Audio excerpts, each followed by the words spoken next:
Assalamualaikum warahmatullahi wabarakatuh. Perkenalkan, saya Siti Fatimah dengan NPM 2012362 dari kelas C223 Informatika.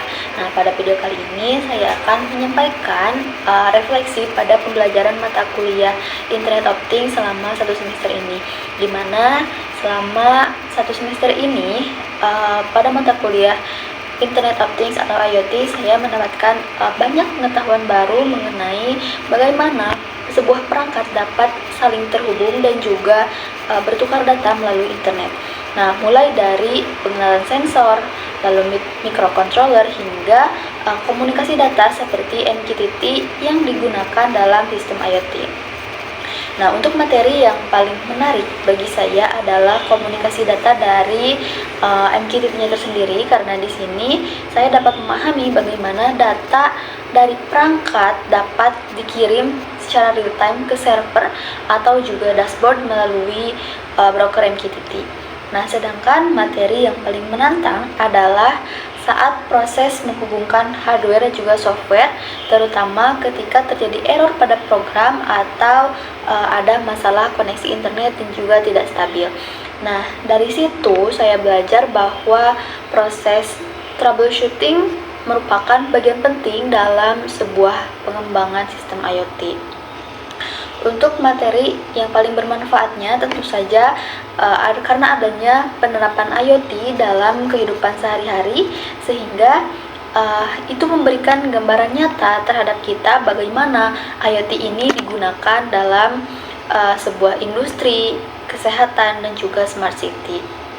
Nah, selama praktikum ini saya mendapatkan pengalaman langsung dalam merancang dan juga mengimplementasikan sistem IoT.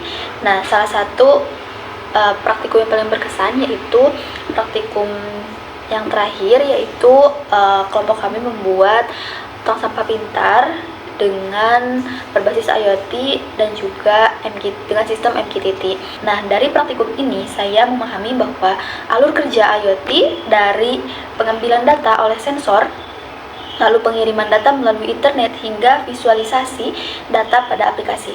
Nah, meskipun dalam prosesnya terdapat beberapa kendala seperti adanya error program tentunya, lalu koneksi dari konfigurasi MQTT-nya dan juga pembacaan sensor yang kurang stabil kemarin. Nah, hal tersebut justru membantu kami memahami bahwa pentingnya memahami proses troubleshooting dalam proses IoT ini. Nah, pemahaman kami mengenai IoT ini tentunya ada karena dosen memberikan penjelasan dan juga materi dengan sangat baik dan juga mudah untuk dipahami, di mana di samping penjelasan, dosen juga memberikan praktikum hingga mahasiswa langsung memahami penerapan dari teori yang sudah diberikan.